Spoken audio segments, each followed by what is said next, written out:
Radio Malayalam പയമേ പണലി.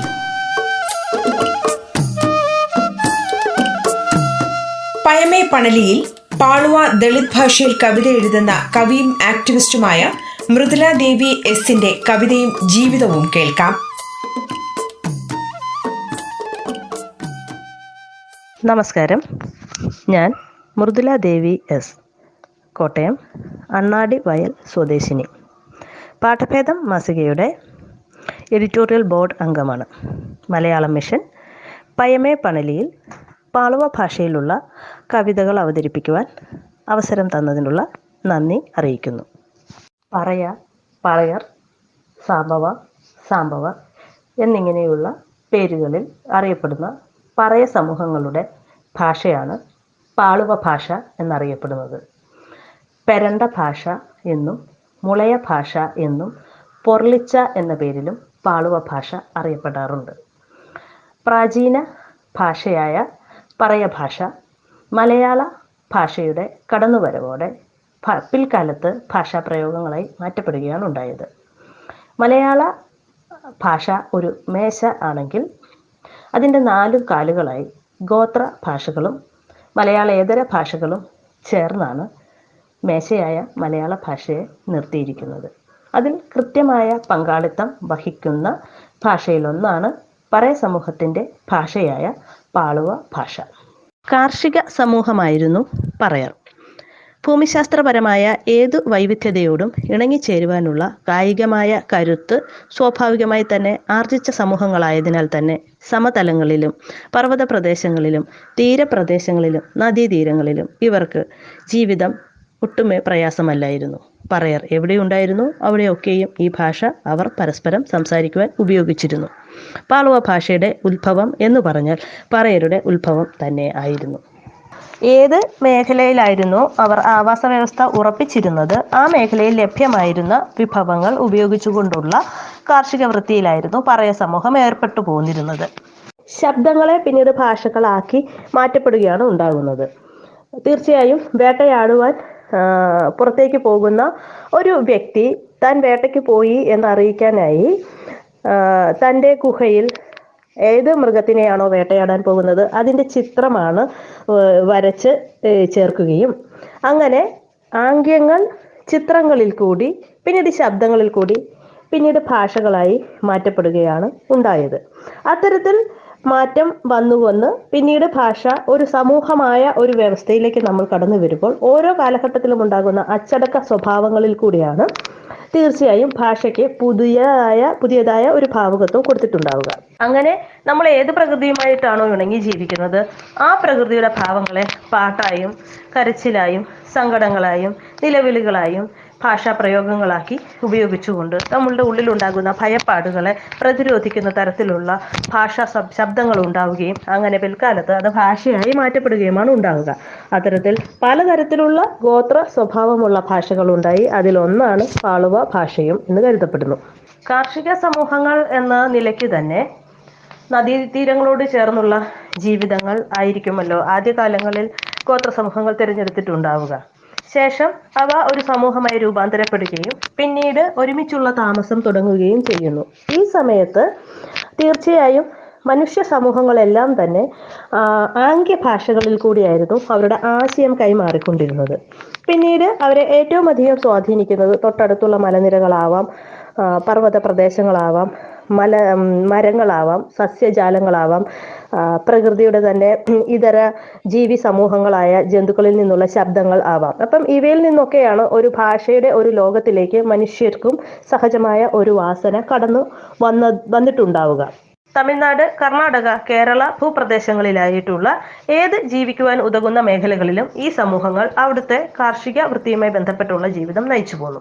പ്രകൃതിയാൽ തന്നെ ഏതൊരു ഭൂമിശാസ്ത്രപരമായ പ്രത്യേകതകളിലും ജീവിക്കുവാൻ പറ്റുന്ന കായികമായ കരുത്തുള്ള സമൂഹം എന്ന നിലയിൽ പർവ്വത പ്രദേശങ്ങളിലും മലമ്പ്രദേശങ്ങളിലും തീരപ്രദേശങ്ങളിലും സമതലങ്ങളിലും പറയ സമൂഹം വിതരണം ചെയ്യപ്പെട്ടു. പിന്നീട് ഏകദേശം 5-ാം നൂറ്റാണ്ടോടെ ആവണം ബ്രാഹ്മണരുടെ കടന്നുകയറ്റം ഉണ്ടാകുന്നു. പൊതു ചരിത്രകാരന്മാരുടെയൊക്കെയും അഭിപ്രായം അനുസരിച്ച് തന്നെ 6-ാം നൂറ്റാണ്ടോടുകൂടി ജന്മിത്ത ജാതി വ്യവസ്ഥ പ്രബലമാവുകയും പറയ സമൂഹങ്ങൾ അയിത്ത ജാതിക്കാരായി മാറ്റപ്പെടുകയും ചെയ്തു. കഠിനമായ അടിമ വ്യവസ്ഥയുടെ കാലഘട്ടങ്ങളിൽ ഈ ഭാഷയിൽ അവർ പരസ്പരം ആശയവിനിമയം ചെയ്തുകൊണ്ടിരുന്നു. തങ്ങളെ ആരാണോ അടിമകളാക്കി വെച്ചിരുന്ന ആ മേലാളർക്കിടയിൽ അവർക്ക് സുഗമമായി ആശയവിനിമയം ചെയ്യുവാനായി ഈ ഭാഷ സഹായകമാവുകയാണ് ഉണ്ടായത്. പിന്നീട് ജാതി വ്യവസ്ഥയ്ക്ക് ശേഷം ഈ സമൂഹം ജാതി ക്രൂരതകളിൽ നിന്നൊക്കെ ജനാധിപത്യ മൂല്യങ്ങളിൽ കടന്നു വന്നപ്പോൾ, ജാതി ക്രൂരതകളിൽ നിന്നൊക്കെ ബഹുദൂരം മുന്നോട്ട് പോയ സമയത്ത്, ആധുനിക സമൂഹമായി രൂപാന്തരപ്പെട്ടതിന് ശേഷവും പറയ സമൂഹം അന്നത്തെ ആ ഗൂഢ സ്വഭാവം നിലനിർത്തിപ്പോന്നു. അതുകൊണ്ട് തന്നെ പറയ സമൂഹങ്ങളിൽ നിന്നും ഇതര സമൂഹങ്ങളിലേക്ക് ഈ ഭാഷ കടന്നു പോകാതിരിക്കുവാൻ ഇന്നും ഈ ആധുനിക കാലഘട്ടത്തിലും അവർ ബദ്ധശ്രദ്ധരാണ്. എന്നാൽ മറിച്ച് ഈ ഭാഷ പറയ സമൂഹത്തിൽ നിന്ന് തന്നെ ഇതര സമൂഹങ്ങളിലേക്ക് പോവുകയും ഉണ്ടായി. അതിന് ചരിത്രപരമായ വിശദീകരണങ്ങളുമുണ്ട്. ഗോത്ര സ്വഭാവമുള്ള ഈ സമൂഹങ്ങൾ പിന്നീട് ജാതി സമൂഹങ്ങളായി മാറ്റപ്പെട്ടു. ഏത് ജനവിഭാഗങ്ങളും ജാതിയുടെ കടന്നുവരവോടെ ജാതി സമൂഹങ്ങളായി മാറ്റപ്പെട്ടു. ഒരു പ്രത്യേക ജാതി സമൂഹത്തിൽപ്പെട്ടവർ ഒരിടത്ത് തനിച്ച് താമസിക്കുന്നതായിട്ടായിരുന്നില്ല. കായിക കരുത്തുണ്ടായിരുന്നത് കൊണ്ട് തന്നെ അടിമ വ്യവസ്ഥയിൽ അടിമകളായി ഈ സമൂഹങ്ങൾ മാറ്റപ്പെട്ടു. പിന്നീടുണ്ടായിരുന്നത് ഒരു നാടോടി ജീവിതമായിരുന്നു. അമ്മയപ്പൻ ബന്ധം വേർപെട്ട്, മക്കൾ പിതാക്കൾ ബന്ധം വേർപെട്ട് ദൂരനാടുകളിലേക്ക് കടത്തിക്കൊണ്ടുപോവുകയും അങ്ങനെ പല സ്ഥലങ്ങളിലായി ഇവർ മാറ്റപ്പെട്ട് പോവുകയും ചെയ്തിരുന്നു. ആ സമയത്ത് അവരനുഭവിച്ച ക്രൂരതയ്ക്ക്, അവഗണനയ്ക്ക്, ഏകാന്തതയ്ക്ക്, മരണങ്ങൾക്ക് കയ്യും കണക്കുമില്ലായിരുന്നു. ഈ സമയങ്ങളിലൊക്കെയും തങ്ങളുടെ വിഹ്വലതകളും പങ്കപ്പെടലുകളും പരസ്പരം പങ്കുവച്ചിരുന്നത് സ്വന്തം ഭാഷയിലായിരുന്നു. ഈ ഭാഷയാകട്ടെ ഇതര ജനസമൂഹങ്ങൾക്ക് അറിയാവുന്നതുമായിരുന്നില്ല. പറയ സമൂഹം പരസ്പരം ആശയവിനിമയം നടത്തിയിരുന്ന ഭാഷയായിരുന്നു പാളുവ ഭാഷ. പിൽക്കാലത്ത് ജാതി വ്യവസ്ഥ കടന്നു വരികയും ജാതി വ്യവസ്ഥയിൽ ഏറെ പതിത്വം കൽപ്പിച്ച് ഏറെ ദൂരം മാറ്റി നിർത്തപ്പെടുന്ന സമൂഹവുമായി ഇവർ മാറ്റപ്പെടുകയും ചെയ്തു. ആ സമയത്ത് സവർണ ക്രൂരതകളിൽ നിന്ന് രക്ഷപ്പെടുവാൻ പറയർക്ക് മാത്രമായി അറിയാവുന്ന ഈ ഭാഷ അവർ ഉപയോഗിച്ചപ്പോൾ പിന്നീട് ജാതി ക്രൂരത ഏറെ മാറുന്ന കാലഘട്ടം വന്നപ്പോഴും അന്നത്തെ സൗകര്യപ്രദമായ ഒരു ആശയശൈലി അനുഭവിച്ചറിഞ്ഞതുകൊണ്ട് തന്നെ പിൽക്കാലത്തും തലമുറകൾക്ക് ഒരു ഗൂഢഭാഷയായി ഇത് ഉപയോഗിക്കുമ്പോൾ എപ്പോഴെങ്കിലും ഒരു ആപത്ഘട്ടം വരുമ്പോൾ ഭാഷാപരമായ സഹായം സമൂഹങ്ങൾക്ക് ഉണ്ടാകട്ടെ എന്ന് കരുതിക്കൊണ്ട് തന്നെ ഇത് ഗൂഢ സ്വഭാവത്തോടെ നിലനിർത്തിപ്പോന്നു. ആയതിനാൽ തന്നെ ഒരു സാംസ്കാരിക സാഹിത്യ ഭൂമിക ഉണ്ടാക്കിയെടുക്കുവാൻ പറയ ഭാഷയ്ക്കായില്ല.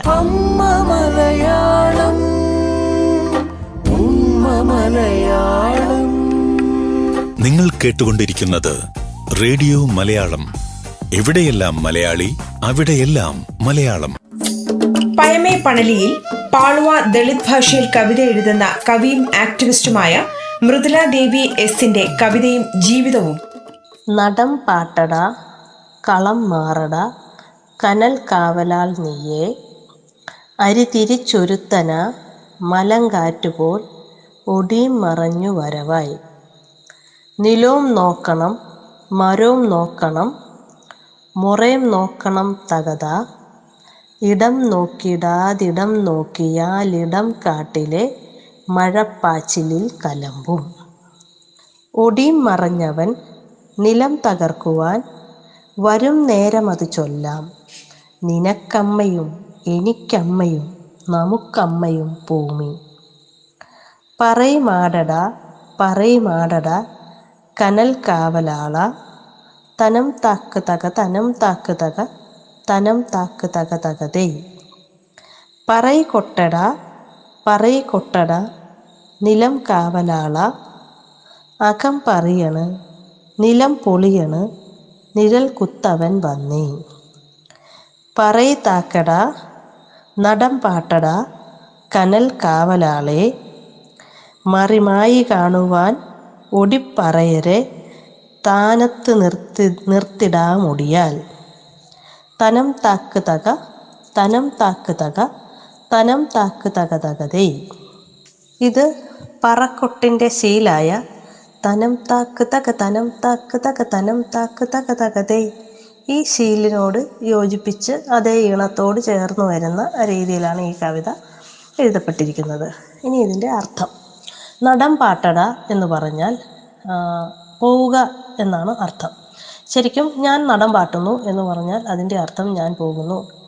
എൻ്റെ വീട്ടിൽ നിന്ന് നിങ്ങൾ നടൻ പാട്ടിക്കണം എന്ന് പറഞ്ഞാൽ എൻ്റെ വീട് വിട്ടിറങ്ങി പൊക്കോണം എന്നാണ് അർത്ഥം. കവിതയുടെ അർത്ഥം ഇവിടെ പറയുന്നത്, ഈ കവിത 3 വ്യക്തികൾ ഈ കവിതയിൽ കൂടി കടന്നു വരുന്നുണ്ട്. 1 ഒടിവിദ്യ ചെയ്യുവാൻ വരുന്ന ഒരു പറയൻ, 2 നിലം കാവൽ നിൽക്കുന്ന 2 പറയർ. ഈ 2 പറയർ തമ്മിലുള്ള സംഭാഷണ രൂപത്തിലാണ് ഈ കവിത പോകുന്നത്. നിലം കാക്കുന്ന 2 പറയർ തമ്മിലുള്ള സംഭാഷണം.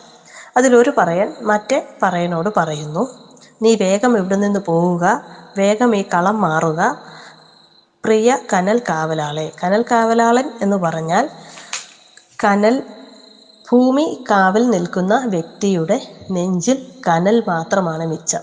അതുകൊണ്ടാണ് കനൽ കാവലാൾ എന്നുള്ള പ്രയോഗം നടത്തിയിരിക്കുന്നത്. എത്രയും പെട്ടെന്ന് ഇവിടം വിട്ടു പോവേണ്ടതുണ്ട്. അരിതിരിച്ചെത്തുന്ന ഒരു ഒടിയൻ കടന്നു വരുന്നുണ്ട്. അരിതിരിക്കുക എന്ന് പറഞ്ഞാൽ പറയ സമൂഹങ്ങൾ അവരുടെ കർമ്മങ്ങൾ, ഏതു തരത്തിലുള്ള അനുഷ്ഠാന കർമ്മങ്ങളും തുടങ്ങുന്നതിന് മുൻപ് പണ്ട് കാലത്ത് അരിതിരിക്കൽ എന്ന ഒരു സ്തുതിപ്പ് ചെയ്യാറുണ്ടായിരുന്നു. അരിതിരിച്ച് മലങ്കാറ്റ് പോലെ ഒരൊടിയൻ കടന്നു വരുന്നുണ്ട്. അതുകൊണ്ട് നമുക്ക് എത്രയും പെട്ടെന്ന് ഇവിടെ നിന്ന് സ്ഥലം വിടണം. കനൽ കാവലാളെ എന്നാണ് പറയുന്നത്. കനൽ കാവലാൾ എന്ന പ്രയോഗം കൊണ്ട് ഉദ്ദേശിക്കുന്നത് കാവൽ നിൽക്കുന്നവൻ്റെ നെഞ്ചിൽ കനലല്ലാതെ മറ്റൊന്നുമില്ല എന്നുള്ള അർത്ഥത്തിലാണ് അത് പ്രയോഗം. അരി തിരിച്ചു വരുന്ന വ്യക്തി ഒടിവിദ്യ അറിയാവുന്ന മറ്റൊരു പറയനാണ്. അരി തിരിക്കുന്നത് പറയ സമൂഹങ്ങളായതുകൊണ്ട് തന്നെ നിലം കാക്കുന്ന പറയർക്ക് കടന്നു വരുന്നത് ഒടിപ്പറയനാണെന്ന് പിടികിട്ടുന്നു. അതുകൊണ്ടാണ് സുഹൃത്തായ കാവലാളോട് രക്ഷപ്പെടുവാനായി നിലം കാക്കുന്ന ആദ്യത്തെ പറയൻ പറയുന്നത്, എനിക്ക് എൻ്റെ ഇടം നോക്കി രക്ഷപ്പെടുവാൻ വേണ്ടി തമ്പുരാൻ ഏൽപ്പിച്ചു പോയ ഇടം ഇട്ടിട്ട് പോകുവാൻ പറ്റില്ല. കാരണം തമ്പുരാനോട് എനിക്കൊരു മുറയുണ്ട്. എനിക്കിവിടുത്തെ നിലം നോക്കണം, ഇവിടുത്തെ സസ്യജാലങ്ങൾ നോക്കണം, ഇവിടുത്തെ പ്രകൃതി നോക്കണം. അതൊന്നും നോക്കാതെ ഞാൻ പോയാൽ മഴവെള്ളപ്പാച്ചിലിൽ എന്നെ കൊന്നു കളയും എന്നാണ് അദ്ദേഹം പറയുന്നത്. കാരണം അന്നത്തെ കാലഘട്ടത്തിൽ മരണങ്ങൾ ആന ചവിട്ടിയോ കടന്നൽ കുത്തിയോ മഴവെള്ളപ്പാച്ചിലിൽ ഒലിച്ചോ ഒക്കെ ആയിരുന്നു. അതിനൊക്കെ പിന്നിൽ കാരണമില്ലാത്ത തെറ്റുകളായിരുന്നു. പിന്നീട് ഇവർ കൂട്ടായ ഒരു തീരുമാനമെടുക്കുന്നു. ഒടിവിദ്യ അറിയാവുന്ന ഒടിപ്പറയൻ വന്നാലുടൻ നിഴൽ കുത്തി കൊല്ലും. ആരുടെ നിഴലിനാണോ കുത്തുന്നത് പെട്ടെന്ന് ഇവിടെ എത്തും. അപ്പോൾ ആ നിഴലിന് കുത്തിയാൽ നിൽക്കുന്ന നിഴൽ ആരുടെ നിഴലിനാണോ കുത്തുന്നത് അവർ മരണപ്പെടുകയാണുള്ളത്. അതുകൊണ്ട് നമുക്ക് പറ കൊട്ടി നിൻ്റെ അമ്മയും എൻ്റെ അമ്മയും നമ്മുടെ അമ്മയും ഭൂമിയാണ് എന്ന് പാടാം എന്ന് പറഞ്ഞുകൊണ്ട് അവർ പറ കൊട്ടിക്കൊണ്ടേയിരിക്കുന്നു. നിലം തകരുന്നു, അവരുടെ നെഞ്ച് തകരുന്നു, മനസ്സ് തകർന്നുകൊണ്ട് പറ കൊട്ടിക്കൊണ്ടേയിരിക്കുന്നു.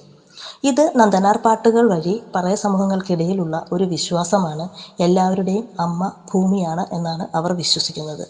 കടന്നു വരുന്ന ഒടിപ്പറയന് പറക്കൊട്ടിൻ്റെ ശബ്ദം കേൾക്കുമ്പോൾ ഒടിപ്പറയൻ പറയുന്നത് അവരോടാണ്, നിങ്ങൾ പറ താഴ്ത്തി വെച്ചുകൊണ്ട് ഇവിടെ നിന്ന് രക്ഷപ്പെട്ടുകൊള്ളുക. തമ്പുരാന് അല്ലെങ്കിൽ മേലാളന് കാണിക്കുവാൻ വേണ്ടി ഞാൻ എൻ്റെ കൺകെട്ടാൽ മറ്റ് 2 ഒടിപ്പറയരെ ഇവിടെ നിർത്തിക്കൊള്ളാം എന്ന് പറയുന്നു. അങ്ങനെ ഒരു ഗൂഢസന്ദേശം അവർക്ക് പറക്കൊട്ടിൽ കൂടി കൈമാറി കൊടുത്തുകൊണ്ടാണ് ഒടിയൻ നിലം തകർക്കുവാനായി പ്രവേശിക്കുന്നത്. പറക്കൊട്ടിൻ്റെ താളത്തിൽ അത് അവസാനിക്കുന്നു. 2 പറയർ രക്ഷപ്പെട്ട് കാണാം, അവർ അല്ലെങ്കിൽ നിഴൽക്കുത്താൽ മരണപ്പെട്ട് കാണാം, അതുമല്ല എങ്കിൽ സവർണരുടെ നിലം നശിപ്പിക്കപ്പെട്ട് കാണേക്കാം. വായനക്കാർക്ക് വിട്ടുതരുന്നു. എന്നിരുന്നാലും സഹോദര്യത്തിൻ്റെ ഒരു സ്നേഹോഷ്മളത തീർച്ചയായും പറയ സമൂഹങ്ങൾക്കിടയിൽ ഊട്ടി ഉറപ്പിക്കാൻ ഈ ഭാഷ അക്കാലങ്ങളിൽ സഹായകമായതിനാൽ തന്നെ കൂട്ടസ്വഭാവത്തോടെ ഇത് നിലനിർത്തുന്നു. എന്നാൽ സാംസ്കാരികമായി ഇന്നത്തെ കാലഘട്ടത്തിൽ അത്തരത്തിൽ ഒരു മറച്ചുവെക്കലിൻ്റെ ആവശ്യമില്ല എന്ന ഒരു ചിന്തയിൽ നിന്നാണ് പാളുവ ഭാഷ പുറത്തേക്ക് അറിയേണ്ടതാണെന്നും അതിമനോഹരമായൊരു ഭാഷാ പ്രയോഗമാണെന്നും മലയാള ഭാഷ ഒരു മേശയാണെങ്കിൽ അതിൻ്റെ 4 കാലുകൾ തീർച്ചയായും ഗോത്രഭാഷകളും മലയാളേതര ഭാഷകളും ചേർന്നുകൊണ്ടാണെന്നും ഉള്ള ഒരു വിശ്വാസത്തിലാണ് അദൃശ്യവൽകൃതരാക്കപ്പെട്ട ഒരു ജനത ഇപ്പോൾ ദൃശ്യവൽക്കരിക്കുവാൻ എത്രയേറെ ശ്രമം നടത്തുന്നു. അതുപോലെ തന്നെ അദൃശ്യവൽകൃതമാക്കി നിർത്തപ്പെട്ട ഈ ഭാഷ കൂടുതൽ ദൃശ്യവൽകൃതമാകണം എന്നുള്ള ഉദ്ദേശത്തോടെ തന്നെയാണ് പാളുവ ഭാഷയിൽ കൂടുതൽ രചനകൾ നടത്തുവാനും അത് മലയാള സാഹിത്യത്തിലെ പ്രധാനപ്പെട്ട പ്രമേയങ്ങളുമായി ചേർത്ത് ചെയ്യണമെന്നും എനിക്ക് ഒരു താല്പര്യം ഉദിച്ചത്.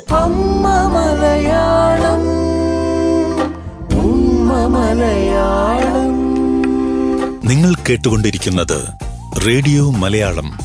എവിടെയെല്ലാം മലയാളി അവിടെയെല്ലാം മലയാളം. പയമേ പണലിയിൽ പാളുവ ദളിത് ഭാഷയിൽ കവിത എഴുതുന്ന കവിയും ആക്ടിവിസ്റ്റുമായ മൃദുല ദേവി എസിന്റെ കവിതയും ജീവിതവും. എൻ്റെ അമ്മയുടെ അമ്മയും അമ്മയുടെ അനിയത്തിയും അമ്മായിമാരും ഒക്കെ ഈ ഭാഷ നന്നായി സംസാരിക്കുമായിരുന്നു. എന്നാൽ മറ്റ് ജാതി സമൂഹങ്ങൾ കടന്നു വരുമ്പോൾ അവർ ഈ ഭാഷ പെട്ടെന്ന് നിർത്തുകയും വായ് പ്ലാന്തരുത് എന്ന് പറയുകയും ചെയ്യുമായിരുന്നു. എന്നുവെച്ചാൽ ദളിത് സമൂഹങ്ങൾക്കിടയിൽ മാത്രമല്ല ദളിതേതര സമൂഹങ്ങളിലേക്കും ഈ ഭാഷ കടന്നു ചെല്ലരുത് എന്ന കർക്കശമായ നിയന്ത്രണം ഭവനങ്ങളിൽ നിന്ന് ലഭിച്ചിരുന്നു. അതുകൊണ്ട് തന്നെ ഈ ഭാഷ എന്താണെന്ന് കൂടുതലായി അറിയാനുള്ള ഒരു ജിജ്ഞാസ വളരെ ചെറുതിലേ തന്നെ എനിക്കുണ്ടായിരുന്നു. അതിന്മേൽ ഞാൻ അന്നു മുതൽ തന്നെ കൂടുതൽ ശ്രദ്ധിക്കുകയും കൂടുതൽ പ്രായമായ ആളുകളുടെ ഇടയിൽ നിന്നും ഈ ഭാഷ പഠിച്ചെടുക്കുവാനുള്ള ശ്രമം നടത്തുകയും ചെയ്തു. പിന്നീട് മറിയാമ്മ ചേട്ടത്തിയെ പോലെയുള്ള പറയ സമുദായത്തിൽ നിന്നുള്ള വ്യക്തികൾ ശ്രദ്ധാകേന്ദ്രമാകുന്നു. പറയ ഭാഷാ പ്രയോഗങ്ങൾ ചേർന്നുകൊണ്ടുള്ള ചങ്ങനൂരാദി പാട്ടുകൾ അടങ്ങിയ ക്ലാസുകൾ ചങ്ങനാശ്ശേരി SB കോളേജിൽ മറിയാമ്മ ചേട്ടത്തി എടുത്തു തുടങ്ങുന്നു. അങ്ങനെ പെട്ടെന്ന് വീണ്ടും ഒരു താല്പര്യം ഇതിലേക്ക് കടന്നു വന്നു. എന്നാൽ പിന്നീടും ജീവിതത്തിൻ്റെ പല പല വഴികളിൽ കൂടി കടന്നു പോയപ്പോൾ ഭാഷയുമായുള്ള ആ സഹവാസം മാറുകയും എപ്പോഴെങ്കിലുമൊക്കെ അതിനെ മറന്നിടുകയും ചെയ്തു. എങ്കിലും വേരുകൾ തിരക്കി പോകുന്ന സഹജമായ ഒരു പ്രേരണ പോലെ എപ്പോഴും മനസ്സിലേക്ക് ഈ ഭാഷ കടന്നു വരികയും അതൊക്കെയും ഞാൻ വരികളാക്കി എഴുതി വെക്കുകയും ചെയ്തു. കൂടുതലും മനസ്സിലായിരുന്നു എഴുതിയിരുന്നത്. എപ്പോഴെങ്കിലും ഒരു മലയാള കവിതയിലൂടെ കടന്നു പോവുകയാണെങ്കിൽ അല്ലെങ്കിൽ ഒരു ഇംഗ്ലീഷ് കവിതയിലൂടെ കടന്നു പോവുകയാണെങ്കിൽ പറയ ഭാഷയിലേക്ക് അതിനെ പരിഭാഷപ്പെടുത്തുന്ന ഒരു ശീലം എനിക്കുണ്ടായിരുന്നു. ചാത്തിര നമ്പി ആളൊരുവൻ പ്ലാന്തുന്നു പീഡിക പടിക്കലെത്തി, ഇരുളൊന്നു തെളിയണം പന്നിയൂരെത്തണം തീക്കറ്റയുണ്ടോ തിരി തെളിക്കാൻ. ഇരുളിൻ്റെ മകനവൻ പതിറ്റാനവൻ അരയിലെ കുരിയ വിരുത്തിയിട്ട് മെഴുകുത്ത് മെളുന്തിയിൽ ചെരിച്ചുവിട്ടു.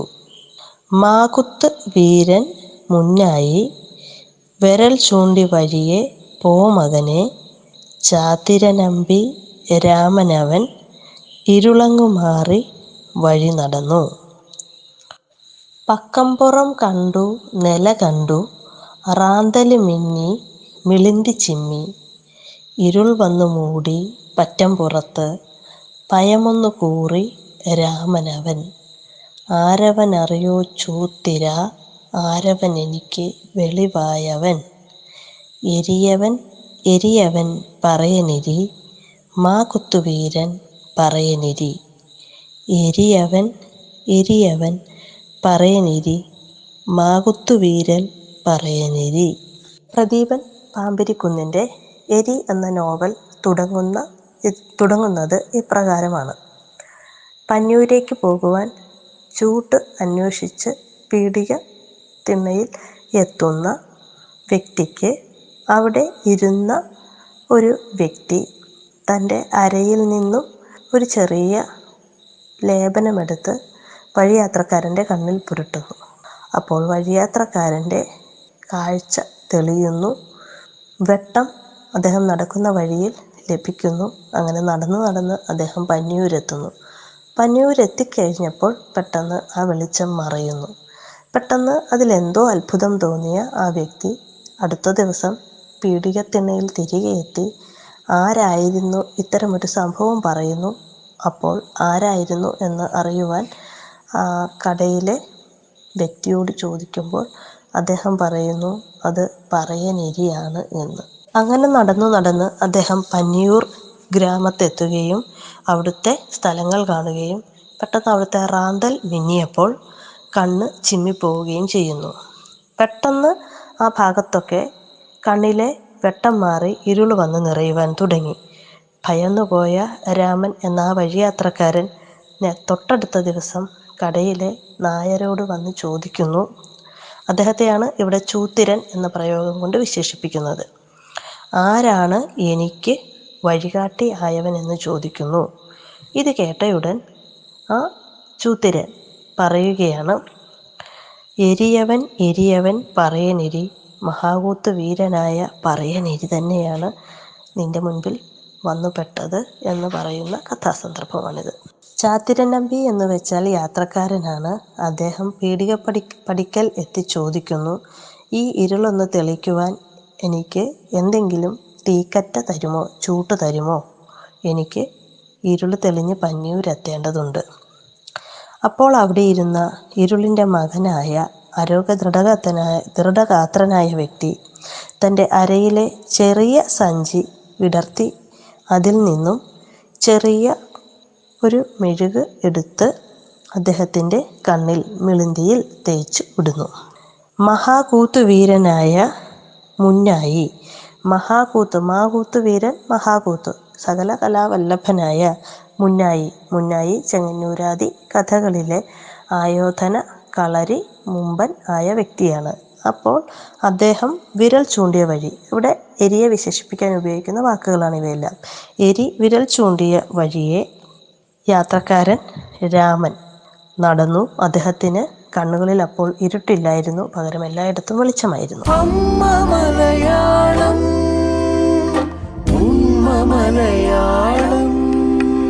നിങ്ങൾ കേട്ടുകൊണ്ടിരിക്കുന്നത് റേഡിയോ മലയാളം. എവിടെയെല്ലാം മലയാളി, അവിടെയെല്ലാം മലയാളം. പയമേ പണലിയിൽ പാളുവ ദളിത് ഭാഷയിൽ കവിത എഴുതുന്ന കവിയും ആക്ടിവിസ്റ്റുമായ മൃദുല ദേവി എസിന്റെ കവിതയും ജീവിതവും 1953 വെട്ടിയാർ പ്രേംനാഥ് സാർ ചെങ്ങന്നൂരാദി പാട്ടുകളെ വാമൊഴിയിൽ നിന്നും വരമൊഴികളാക്കിയപ്പോൾ ഭാഷാ പ്രയോഗങ്ങൾ കേരളത്തിന് ആദ്യമായി വീണുകിട്ടി. അദ്ദേഹത്തിൻ്റെ മകൾ പ്രമീള തുടർന്ന് അതിൻ്റെ ബാക്കി പ്രവർത്തനങ്ങൾ ചെയ്തുകൊണ്ടിരിക്കുന്നത് ഏറെ സന്തോഷമുള്ള കാര്യമാണ്. Advocate Munthur Krishnan, Ramachandran Mullassery, doctor AK Appukuttan, ES Velayudhan പോലെയുള്ള എഴുത്തുകാർ ഭാഷയെ വേണ്ടവിധം ക്രോഡീകരിച്ച് സമൂഹത്തിന് സമർപ്പിച്ചിട്ടുണ്ട്. ഭാഷ ആദ്യമായി സിനിമയിലൂടെ കൊണ്ടുവന്നത് ലൈറ്റ് എന്ന തൻ്റെ ചിത്രത്തിൽ കൂടി ദേവപ്രസാദ് ആയിരുന്നു. ഭാഷയുടെ സംഗീതാത്മകത തിരിച്ചറിഞ്ഞ് അതിനെ ഇംഗ്ലീഷ്, മലയാളം, ഭാഷ എന്നിവ ചേർത്തുകൊണ്ട് ആദ്യമായി ഒരു റാപ്പ് സംഗീത സംവിധാനം ചെയ്തത് തിരുവനന്തപുരം സ്വദേശിയും എഴുത്തുകാരനും ചിന്തകനുമായ അജിത് കുമാർ AS ആയിരുന്നു.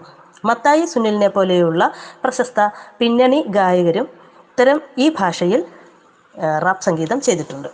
അപർണ ഗോപി എന്ന ഗവേഷക വിദ്യാർത്ഥിനി ഭാഷയിൽ ഗവേഷണം ചെയ്യുന്നത് യുവതലമുറയ്ക്ക് ഏറെ പ്രതീക്ഷ നൽകുന്ന സംഭാഷണങ്ങളിൽ ഒന്നാണ്.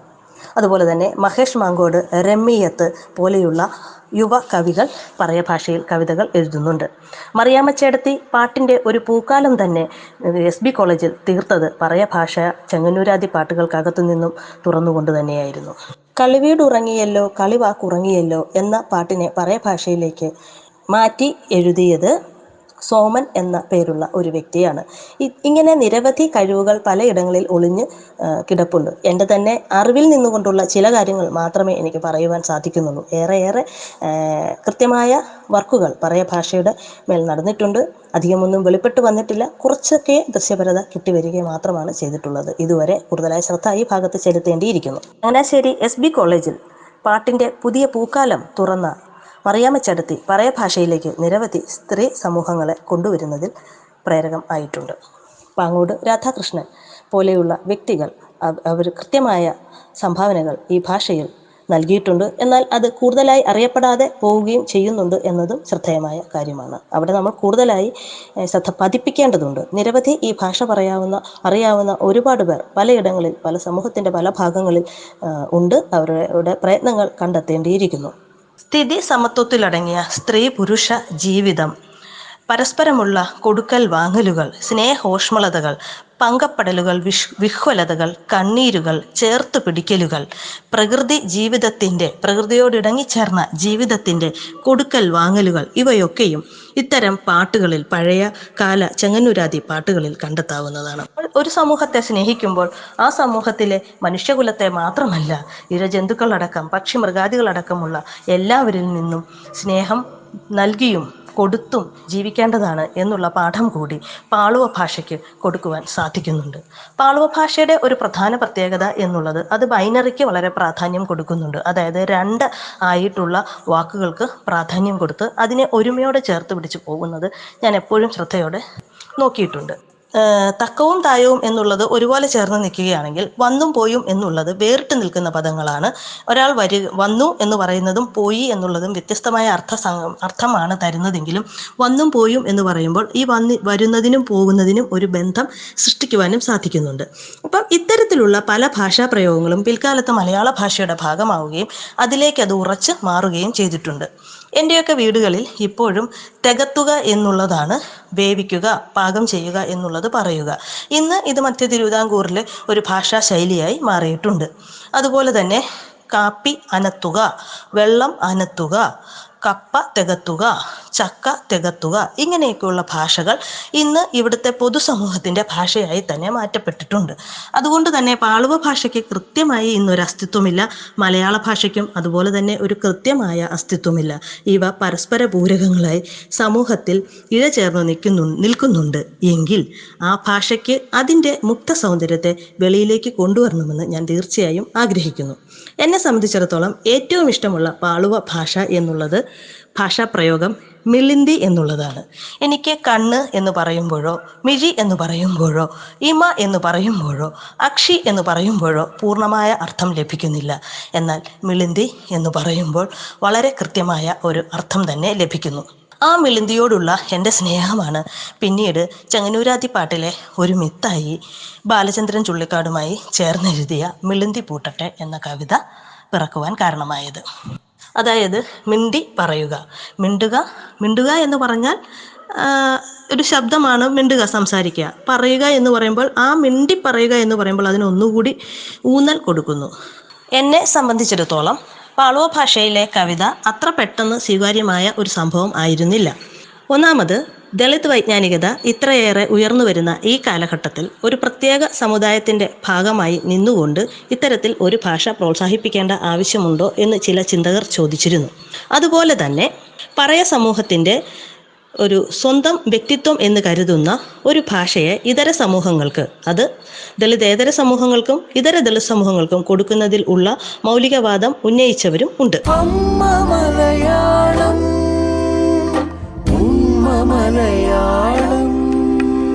നിങ്ങൾ കേട്ടുകൊണ്ടിരിക്കുന്നത് റേഡിയോ മലയാളം. എവിടെയെല്ലാം മലയാളി, അവിടെയെല്ലാം മലയാളം.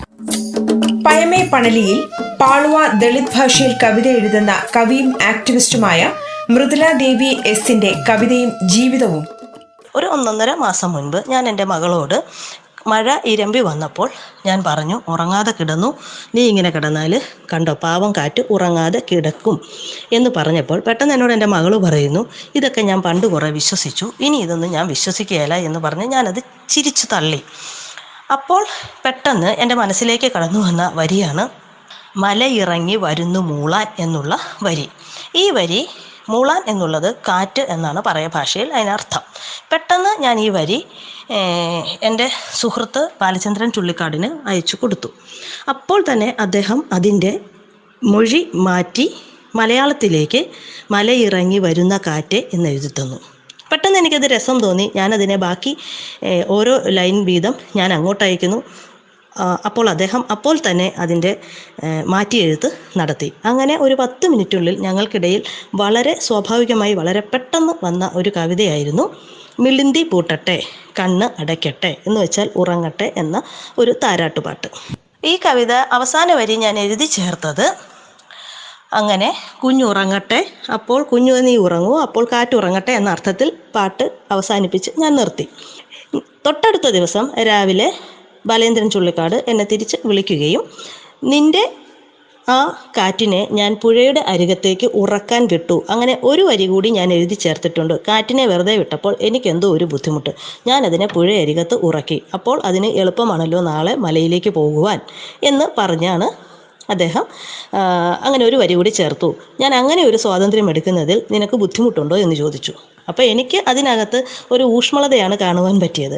കാരണം പുഴ ചെന്ന് ഉറങ്ങുന്നത് എവിടെയാണ്? വെള്ളത്തിൽ. അത് നീരാവിയായി വീണ്ടും മലയിൽ വരികയും അവിടെ നിന്ന് ഇങ്ങോട്ട് വരികയും ചെയ്യും. കൊള്ളാമല്ലോ എന്ന് തോന്നി. അപ്പോൾ ആ ഒരു വരിക്ക് ബാക്കി എല്ലാ വരികളും ഞാൻ എഴുതുകയും അത് ബാലേന്ദ്രൻ ചുള്ളിക്കാട് മാറ്റി എഴുതുകയും ചെയ്തു. അവസാന വരി അദ്ദേഹം മലയാളത്തിൽ എഴുതിയതിനെ ഞാൻ പറയ ഭാഷയിലേക്ക് മാറ്റി എഴുതുകയും ചെയ്തു. അതാണ് ഇതുവരെയുള്ള അന്വേഷണത്തിൽ അറിഞ്ഞത്. പാളുവ ഭാഷയിൽ പ്രസിദ്ധീകൃതമായ ആദ്യ കവിതയായി അതിനെ കരുതുന്നു.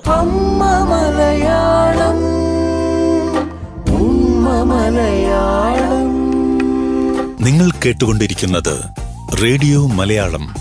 എവിടെയെല്ലാം മലയാളി, അവിടെയെല്ലാം മലയാളം.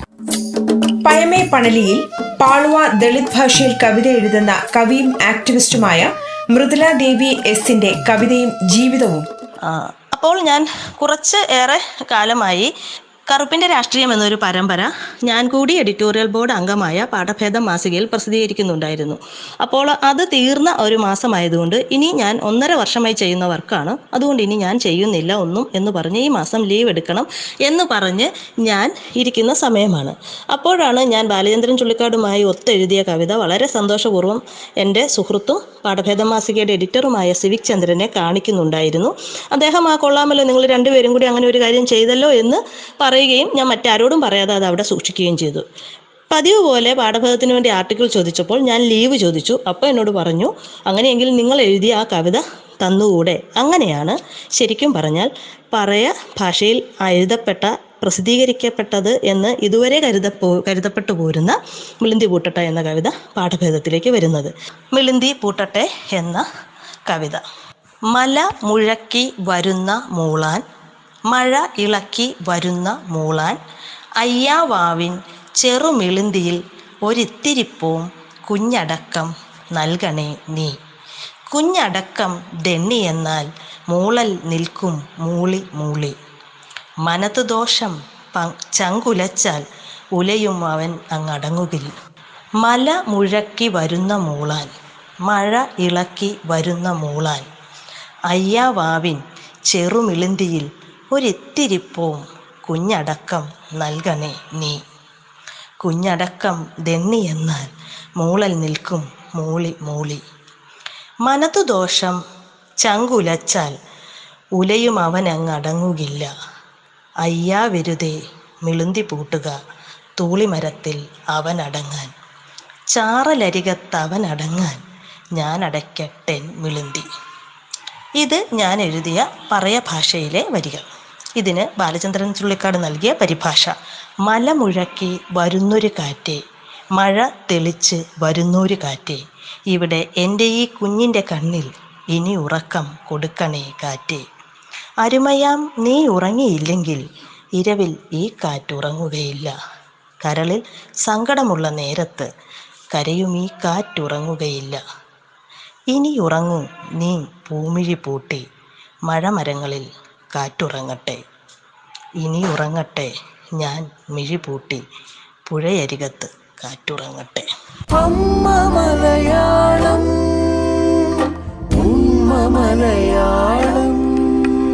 നിങ്ങൾ കേട്ടുകൊണ്ടിരിക്കുന്നത് റേഡിയോ മലയാളം. എവിടെയെല്ലാം മലയാളി, അവിടെയെല്ലാം മലയാളം. പയമേ പണലിയിൽ പാളുവ ദളിത് ഭാഷയിൽ കവിത എഴുതുന്ന കവിയും ആക്ടിവിസ്റ്റുമായ മൃദുല ദേവി എസിന്റെ കവിതയും ജീവിതവും. പറയഭാഷ വായ്പ്ലാന്തലാണ്. പറയഭാഷ ഒരു മിണ്ടിപ്പറയൽ എന്നാണ് അതുകൊണ്ട് ഉദ്ദേശിക്കുന്നത്. എന്നാൽ ഈ മിണ്ടിപ്പറയൽ എന്ന് പറഞ്ഞാൽ ഞാൻ മിണ്ടുക മാത്രമല്ല, നിങ്ങൾ പറയുകയും വേണം. നിങ്ങൾ മിണ്ടുമ്പോൾ എനിക്ക് പറയുവാനും സാധിക്കണം. വളരെയധികം തന്ത്രപരമായി ഉപയോഗിക്കുന്ന, വളരെയധികം വൈഷമ്യഘട്ടങ്ങളിൽ നമ്മെ ചേർത്ത് പിടിക്കുന്ന അതീവ സൗന്ദര്യാത്മകമായ ഒരു ഭാഷ പ്രയോഗം തന്നെയാണ് വായ്പ്ലാന്തൽ. വായ്പ്ലാന്തൽ എന്ന് പറഞ്ഞാൽ നമ്മൾ എപ്പോഴും നേരും നെറിയും ചേർത്ത് മാത്രമേ പറയഭാഷ വായ്പ്ലാന്താവൂ, മിണ്ടിപ്പറയാവൂ എന്നുണ്ട്. എന്നാൽ എപ്പോഴെങ്കിലും ഒരു ആപത് ഘട്ടത്തിൽ വായ്പ്ലാന്തൽ അനിവാര്യമായി വരികയാണെങ്കിൽ വായ്പ്ലാന്താതിരിക്കരുത്. അമ്മയപ്പന്മാരെ കുടുക്കുവാനോ സ്വന്തം സഹോദരങ്ങളെ കുടുക്കുവാനോ നേരും മുറയും ഇല്ലാതെയോ കുലം മുടിക്കുന്ന രീതിയിലോ വായ്പ്ലാന്തുവാൻ പാടില്ല. എന്നാൽ ഏതെങ്കിലും ഒരു ഘട്ടത്തിൽ ശത്രുക്കൾ നാലുപാടും നിന്ന് ആക്രമിക്കുമ്പോൾ അറ്റകൈ പ്രയോഗമെന്ന രീതിയിൽ ഒരു വായ്പ്ലാന്തൽ നമുക്ക് പറയേണ്ടി വരുന്നു.